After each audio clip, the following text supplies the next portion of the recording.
श्री साईं बाबा को सभी यौगिक क्रियाएं आती थीं, 6 योग क्रियाओं के तो वह पूर्णता ज्ञाता थे। इनमें से 2 अध्याय साथ में बताई गई है, एक थी धोती क्रिया और दूसरी थी खंड योग। बाबा अक्सर द्वारकामाई से पर्याप्त दूरी पर जाकर वटवृक्ष के नीचे धोती क्रिया करते थे।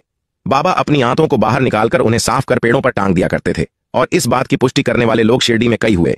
एक बार तो एक भक्त ने जाकर देखा तो बाबा के शरीर के टुकड़े इधर उधर पड़े हुए थे, तो उसको लगा कि बाबा का किसी ने खून कर दिया है, लेकिन उसने अगले दिन जब जाकर देखा तो बाबा एकदम ठीक और स्वस्थ थे। इससे यह हमें ज्ञान मिलता है कि बाबा को सभी योग क्रियाएं जिसमें समाधि भी शामिल है उनका पूर्ण ज्ञान था, परंतु ईश्वर अवतार होने के बावजूद भी उन्होंने कभी भी इन चीजों का दिखावा नहीं किया।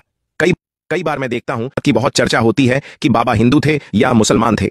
अगर वह हिंदू थे तो वह मस्जिद में निवास करते थे, और अगर वह मुसलमान थे तो मुसलमान में वर्जित कार्य वह हमेशा किया करते थे, जैसे कि चक्की पीसना, अन्नदान करना, धूनी प्रज्वलित करना।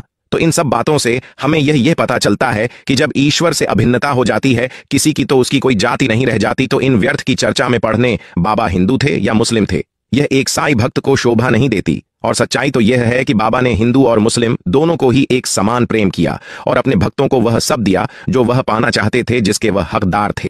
बाबा ने शिरडी में आज मौजूद कई मंदिर जैसे गणपति, हनुमान जी का मंदिर आदि का नवीकरण किया। जो भी दक्षिणा बाबा के पास आती थी बाबा सभी भक्तों में बांटकर उसी दिन खत्म कर दिया करते थे। इसी तरह बाबा ने कई रोगियों का उपचार किया।